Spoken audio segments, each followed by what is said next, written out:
नमस्कार दोस्तों, आप सभी का स्वागत है हमारे YouTube चैनल मान्या लाल किताब रेमेडीज़ में। आज मैं आपके साथ बात करने जा रहा हूं धनु राशि के बारे में और आज का मुख्य टॉपिक होगा मई 2024 का महीना धनु राशि के जातकों के ऊपर कैसा रहने वाला है। कैसी रहेंगी आपकी आर्थिक स्थितियाँ, फाइनेंशियली कैसा रहेगा। अगर आप व्यापार करते हैं तो वहाँ पर स्थितियाँ कैसी रहेंगी। अगर आप नौकरी करते हैं तो परफॉर्मेंस कैसी रहने वाली है। आपकी सेहत इस महीने कैसी रहेगी। आपकी अगर शादी हो चुकी है या शादी होने वाली है तो वहाँ पर कैसे सर्कमस्टेंसेस रहेंगे। आपकी रिलेशनशिप्स कैसी रहेंगी। अगर आप विदेश में हैं या विदेश जाना चाहते हैं, हर एक पक्ष के ऊपर आज हम बात करेंगे। दोस्तों, इस वीडियो को आपने स्किप नहीं करना, क्योंकि आज मैं आपको इसके कुछ ऐसे पक्ष बताऊंगा जो कहीं ना कहीं आपके ज़िंदगी में जुड़ते होंगे और क्या समय चल रहा है आपका और कैसा बदलाव लेकर आया है। ग्रहों का जो गोचर मई महीने में होगा वो बहुत ज़बरदस्त गोचर है, क्योंकि बहुत लंबे समय के पश्चात ग्रह जो हैं वो आपकी फेवर में आने शुरू हुए हैं। क्योंकि राहु ने चतुर्थ भाव में बैठकर आपको परेशान किया हुआ था। कर्म भाव के अंदर केतु जैसे ग्रह का बैठना कहीं ना कहीं जिन जातकों की कुंडली में केतु और राहु की अवस्था अच्छी नहीं है उनको तो कर्म स्थान से बहुत ज़्यादा दिक्कतें आ रही थी।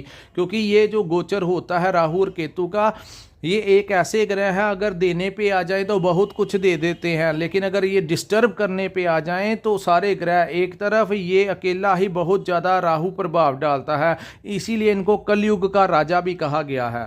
दोस्तों, शुरू करते हैं। जहाँ पर धनु लिखा है, ये जो कुंडली है ये चंद्र राशि के ऊपर आधारित है, क्योंकि चंद्र राशि के अनुसार ग्रहों का गोचर जो होता है वो कहीं ना कहीं हमारी ज़िंदगी को बहुत ज़्यादा प्रभावित करता है। कुछ ग्रह तो लंबे समय के लिए एक भाव में बैठते हैं, लेकिन हर महीने हम आपके लिए वीडियो इसीलिए लेके आते हैं क्योंकि ग्रहों का राजा सूर्य हर महीने अपना भाव बदलते हैं और अलग अलग भावों में अलग अलग परिणाम देते हैं। सूर्य, बुध, शुक्र, मंगल जो है महीने के आसपास इनका परिवर्तन होता है और कुछ ना कुछ बड़ा असर जो होता है हमारी ज़िंदगी में ये लेकर आते हैं। कभी वो पॉजिटिव लेके आते हैं तो कभी कभी वो नेगेटिव लेके आते हैं। लेकिन इस समय जो स्थितियां बन रही हैं हम उसके ऊपर बात करेंगे कि मई महीने में कैसा रहने वाला है। सबसे पहले बात करेंगे शनि देव की। दोस्तों, शनि देव आपके पराक्रम भाव में गोचर करेंगे। शनि का ये जो गोचर है ये आपके पराक्रम भाव में हुआ है, जिसे साहस और पराक्रम का भाव, आपके भाइयों का भाव, आपके मित्रों का भाव। भाइयों से आपको कोई लाभ मिल सकता है। आपके मित्र जो हैं वो आपके लिए कुछ अच्छा कर सकते हैं। इस महीने आपको देखने को मिलेगा कि जो लोग नौकरी पाना चाहते हैं शायद उनके भाई उनकी सपोर्ट कर दें, कोई रिकमेंडेशन कर दें। व्यापार के लिए कोई भाई या मित्र किसी आपके व्यापार में कोई बड़ा लाभ जो है वो करवा दें। इस समय ऐसी स्थितियां जो हैं मई के महीने बनेगी। वहीं राहु और मंगल का गोचर जो होगा इस महीने आपके चतुर्थ भाव में होगा। दोस्तों, इसको अंगारक दोष भी कहा जाता है। जब भी ग्रह गोचर के अनुसार राहु और मंगल किसी भी भाव में इकट्ठे होते हैं इसका असर तो हर एक राशि के ऊपर होगा, लेकिन धनु राशि के किस भाव में ये युति बनी है और कैसा असर होगा। ये जो भाव होता है इसको माता का भाव कहा जाता है, इसको प्रॉपर्टी का भाव कहा जाता है, इसको वाहन का भाव कहा जाता है। आज मैं आपको बताऊंगा कि ग्रह क्या आपके लिए पॉजिटिव लेकर आए हैं और किन चीज़ों से आपने अपना बचाव करना है। क्योंकि बचाव और प्रिकॉशंस कुछ ऐसी चीज़ें हैं जिनको करने के पश्चात हम काफ़ी हद तक बच सकते हैं। जब बारिश पड़ रही हो तो हम छाता ले लें तो काफ़ी हद तक हमें पानी के प्रभाव से हम बच सकते हैं, लेकिन अगर हम छाता ना लें तो हमें भीगने से कोई नहीं रोक सकता। प्रिकॉशंस सबसे बड़ा उपाय होते हैं कि अगर कुछ समय ऐसा आ जाए तो सावधानी से चुप के शांत रहकर निकाल लेने में ही बेहतरी होती है। अंत में मैं बताऊंगा कि कैसे आपने बचाव करना है और क्या क्या फ़ायदे जो हैं इस महीने आपको मिलने वाले हैं। दोस्तों, इस महीने आप अपनी माता की सेहत को लेकर थोड़ा सा चिंतित रह सकते हैं। उनकी हेल्थ के ऊपर ध्यान दीजिए, उनकी डाइट के ऊपर ध्यान दीजिए और उनके साथ अपने रिलेशंस जो हैं किसी भी हद में ख़राब नहीं करने हैं। क्योंकि अगर आपने माता अपनी का दिल दुखाया, अपनी माँ का दिल दुखाया तो चंद्रमा कमज़ोर होंगे। चंद्रमा हमारी लिक्विड मनी है। तो अगर आपने अपनी माता के साथ बहस की या उनको कुछ अपशब्द बोले तो वहाँ पर चंद्रमा आपका दूषित हो जाता है और आपको जो लिक्विड मनी आनी भी होती है वो भी नहीं आती। सो आपने माता का आशीर्वाद लेना है और उनकी हेल्थ का प्रॉपर ध्यान रखना है। अब मैं बात करूंगा कि प्रॉपर्टी को लेकर जो वाद विवाद चल रहा था, कुछ लोग प्रॉपर्टी लेना चाहते थे तो मिल नहीं रही थी, कुछ लोग बेचना चाहते थे तो उचित सौदा नहीं हो रहा था, उचित दाम नहीं मिल रहा था। इस महीने मंगल उस भाव में आए हैं तो आपको प्रॉपर्टी से रिलेटेड कुछ फायदा जो है वो इस समय दे सकते हैं, क्योंकि मंगल भूमि पुत्र है और जो जमीन होती है वो मंगल ही होता है। सो दोस्तों, मंगल जिस प्रॉपर्टी के भाव में आपको प्रॉपर्टी से संबंधित कुछ देकर जा सकते हैं, कुछ लाभ देकर जा सकते हैं। आप किसी नए घर में प्रवेश कर सकते हैं। आपकी जो सौदा नहीं हो रहा था, डील नहीं हो रही थी प्रॉपर्टी से रिलेटेड, वो हो जाएगी और आपको उचित दाम मिलने की संभावनाएं मई महीना दिखा रहा है।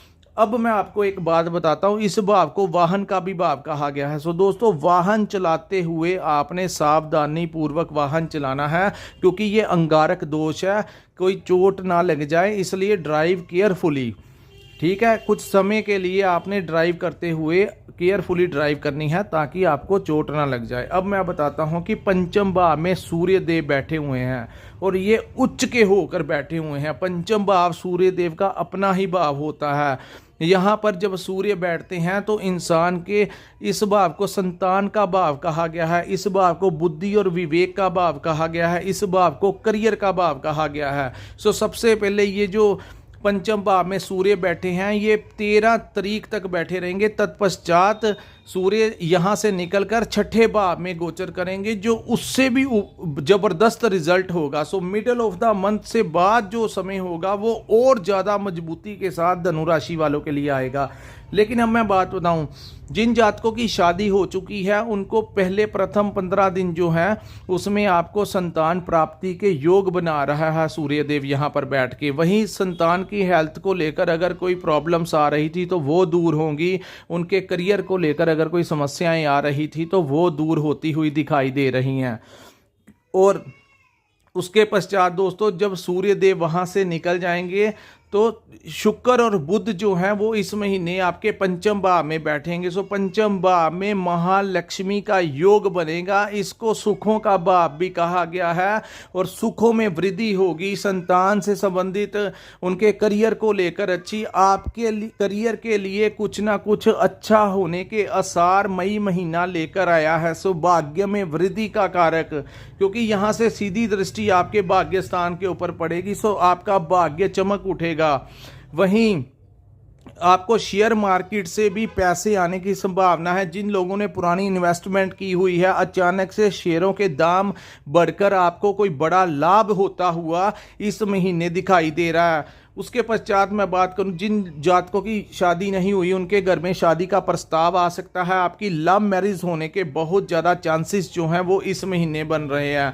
और शुक्र बुध की एक दृष्टि आपके लाभ भाव के ऊपर पड़ेगी, जहां से आपको ज़बरदस्त लाभ होगा। अगर आप व्यापार करते हैं तो क्लाइंट्स बढ़ेंगे, आपकी डील्स आपके फाइनल होंगी, क्योंकि धनलक्ष्मी महालक्ष्मी का योग बना रहे हैं। तो वहाँ से आपको लाभ भाव में अपने ही घर के ऊपर दृष्टि होगी शुक्र देव की, तो वहाँ से आपको बहुत बड़ा लाभ होता हुआ दिखाई दे रहा है। जो लोग नौकरी करते हैं उनके कर्म स्थान में जो प्रॉब्लम्स आ रही थी, आज मैं आपको एक ऐसी जानकारी बताऊंगा, क्योंकि गुरु का जो गोचर 1 मई 2024 को आपके छठे भाव में हुआ है, यहाँ से गुरु की उच्च की दृष्टि केतु के ऊपर पड़ने से जो कर्म भाव के अंदर डिस्टर्बेंस क्रिएट हो रही थी, जहाँ व्यापार में परफॉर्मेंस अच्छा नहीं हो रहा था, नौकरी में अड़चने आ रही थी, परेशानियां आ रही थी, तो कर्म भाव को मजबूत करेगी गुरु की उच्च की दृष्टि, जो कि मई महीने में ही एक्टिव आपके कर्म भाव के ऊपर पड़ेगी। सो कर्म स्थान,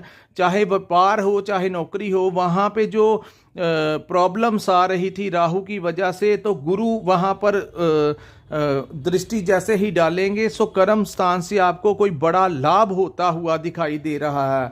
हो सकता है कि आपकी प्रमोशन हो जाए, या प्रमोशन हो जाए सो आपकी सैलरी बढ़ जाएगी, तो आपको धन आगमन होगा, क्योंकि शुक्र बुध आपके लिए बहुत लग्जरी लाइफ लेकर आए हैं। जिन जातकों ने विदेश के लिए अप्लाई करना है, इस महीना बहुत अच्छा रहेगा, आप विदेश के लिए अप्लाई कर सकते हैं। जो लोग विदेश में रहते हैं, उनकी सेटिंग नहीं हो रही थी, उनको जॉब नहीं मिल रही थी, या पीआर के लिए अप्लाई करना चाहते थे, तो इस महीने कर सकते हैं। आपको कोई बड़ा लाभ जो है वो इस महीने धनु राशि वालों को होता हुआ दिखाई दे रहा है। दोस्तों, ये काफ़ी लंबे के पश्चात ग्रहों की ऐसी युति बनी है, ऐसी भावों में गोचर हो रहे हैं जो आपके लिए बहुत बड़ा लाभ लेकर आए हैं। सो आपने इस महीने का पूरा फायदा उठाना है और जिंदगी में आगे बढ़ना है। मैं मानता हूं कि राहु के चतुर्थ भाव में गोचर में कहीं ना कहीं कर्म स्थान के ऊपर दृष्टि पड़ने से संघर्ष में थोड़ी सी वृद्धि हुई, लेकिन कहते हैं कि स्थितियां एक जैसी नहीं रहती। Change is the law of nature. जो चेंज है वो प्रकृति का एक नियम है, बदलाव होकर रहता है। सो जैसे जैसे ग्रहों का गोचर होगा वैसे वैसे आपको लाभ भी देखने को मिलेगा और समय में परिवर्तन भी होता हुआ दिखाई देगा। 13 के पश्चात सूर्य देव आपके छठे भाव में आ जाएंगे। दोस्तों, कहा जाता है जब छठे भाव में सूर्य आते हैं तो आपको समाज में कोई बड़ा लाभ देखने को मिलता है। वहीं आपके पिता की हेल्थ को लेकर अच्छा होता है, उनको कोई प्रमोशन मिल सकती है आपके पिता को। वो छठे भाव में जब सूर्य जाता है तो रोग, कर्ज और शत्रुओं का नाश कर देता है। और एक तरफ राजा और एक तरफ देवताओं, नक्षत्रों के गुरु जब इकट्ठे होंगे तो सूर्य का प्रभाव बहुत ज़्यादा बली हो जाएंगे छठे भाव में बैठकर। सो जो लोग आपके साथ शत्रुता रखते थे, आपके पीठ पीछे चाहे जो मर्जी कोई कर ले, लेकिन जैसे ही छठे भाव में सूर्य जाएंगे आपके सामने किसी शत्रु की हिम्मत नहीं होगी जो आपको दबाने की कोशिश कर ले। अगर कोई सामने आने की कोशिश करेगा तो उसको मुंह की खानी पड़ेगी। सूर्य इतना प्रभावशाली ग्रह है, ठीक है दोस्तों। जब वो छठे भाव में आते हैं तो शत्रु को मुंह की खानी पड़ती है। सो जो लोग कोर्ट केस जिनके ऊपर चल रहा था किसी भी बात को लेकर, अगर उनका कोई फैसला 15 तारीख के पश्चात आने वाला है, मिडल ऑफ द मंथ के बाद आने वाला है, तो काफ़ी हद तक ज्योतिष शास्त्र के अनुसार आपकी फेवर में ही वो फैसला आने की संभावनाएं जो हैं वो ये ग्रहों की अवस्थाएं दर्शा रही हैं। वहीं मैं बताऊं, जो लोग कर्ज को लेकर परेशान थे उनको कोई ना कोई रास्ता सूर्य देव यहाँ पर कर्ज के भी नाश कर देते हैं। किसी के ऊपर कोई लोन था, उसमें आपको परेशानी आ रही थी, तो सूर्य देव यहाँ पर जैसे ही आएंगे आपको कर्ज को उतारने के लिए कोई ना कोई रास्ता जरूर बताएंगे। सो ये भी आपके लिए बहुत ज़बरदस्त समय जो है वो धनु राशि वालों के लिए आया है। लेकिन मैं यहाँ पर आपको एक सावधानी बरतने लिए एक तो आप, क्योंकि छठे भाव में गुरु का गोचर हो चुका है और 1 वर्ष के लिए आपके छठे भाव में रहेंगे। दोस्तों, बात करते हैं छठे भाव में। अभी तो सूर्यदेव सब कुछ संभाल लेंगे, लेकिन छठे भाव में जब गुरु का गोचर होता है, इंसान को कभी भी लोन अप्लाई नहीं करना चाहिए। अगर उसने लोन अप्लाई किया, जैसे ही बैंक में पैसा आता है, कर्ज का पैसा आता है, वैसा ही गुरु जो है उनका नेगेटिव हो जाता है। सो जब भी लगन का स्वामी छठे भाव में गोचर कर रहा है तो किसी भी प्रकार का लोन अप्लाई नहीं करना। गुरु को नेगेटिव वे में आपने एक्टिवेट नहीं करना, अन्यथा वो आपके भाग्य के लिए अच्छा नहीं होगा। सो ये वीडियो को बनाने का मैंने आपको शुरू में ही बताया था कि प्रिकॉशन में आपको बताऊंगा कि आपने आने वाले समय के लिए में क्या करना है। किसी भी हाल में आपने लोन अप्लाई नहीं करना और लोन नहीं लेना, कर्ज नहीं लेना, ये समय अच्छा नहीं है। और अपनी हेल्थ को लेकर आपने आप चाहे वॉक कीजिए, योगा कीजिए, हेल्थ क्लब ज्वाइन कीजिए, थोड़ा सा एक्सरसाइज डेली रूटीन में कीजिए, ताकि गुरु जो है छठे भाव में बैठकर किसी भी प्रकार का हेल्थ के ऊपर खर्च ना करवा दे, मेडिसिन के ऊपर खर्च ना करवा दे। और यही जो भाव है, यहाँ से दोस्तों आपके खर्च के भाव के ऊपर दृष्टि पड़ेगी। इस भाव के ऊपर ये आपके खर्च को बढ़ाएंगे। यहाँ पर कहा गया है, जो मेरा पर्सनल एनालिसिस है, मेरे को जितना ज्ञान है, यहाँ पर मैं आपको एक और बात बताता हूँ। दोस्तों, जब छठे भाव में गुरु आते हैं तो हेल्थ के ऊपर कोई चोट ना पहुंचाए, तो कहते हैं कि यहाँ पर इंसान को धर्म के लिए कुछ ना कुछ खर्च करते रहना चाहिए। जैसे कभी गाय को खिला दिया, कभी स्ट्रीट डॉग्स को खिला दिया, किसी गरीब की मदद कर दी, किसी जो कोई इंसान फंसा हुआ है उसको कोई रास्ता नहीं मिल रहा, आप थोड़ी बहुत ही उसकी मदद कर दें, ताकि गुरु यहाँ पर आपका खर्च फिर दूसरी गलत चीज़ों में ना करवाए। सो आप अपने से ही थोड़ा सा खर्च करें, ताकि आपका धर्म का कार्य भी हो जाए और गुरु जो है दुष्प्रभाव भी ना दे पाए छठे भाव में बैठकर। सो दोस्तों, ओवरऑल ये महीना जो है धन के लिए अच्छा रहेगा, काम काज के लिए अच्छा रहेगा, व्यापार में अच्छा परफॉर्मेंस होगा, नौकरी में आपका अच्छा परफॉर्मेंस होगा। जिन जातकों ने नौकरी के लिए अप्लाई करना है वो अप्लाई करें, नौकरी मिलने की बहुत ज़्यादा अच्छी संभावनाएं हैं। शादीशुदा ज़िंदगी में आप कहीं बाहर घूमने फिरने जा सकते हैं, बहुत अच्छा जो प्रभाव है वो आपके ऊपर पड़ेगा। अपने जीवन साथी के साथ कहीं घूमने जा सकते हैं, घर में शांति का माहौल स्थापित होगा।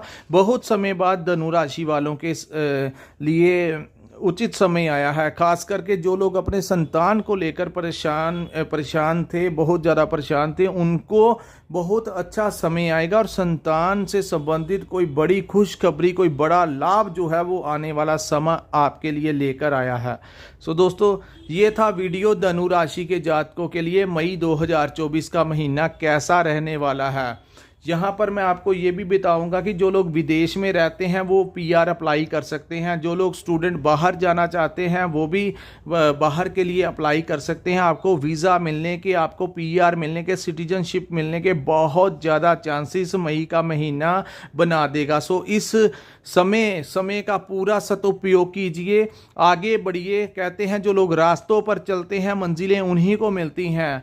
उन्हें मंजिलें क्या मिलेंगी जो रास्तों पर चले ही नहीं, घर से निकले ही नहीं। सो ये कर्म का समय है, कर्म करते रहिए, आगे बढ़ते रहिए।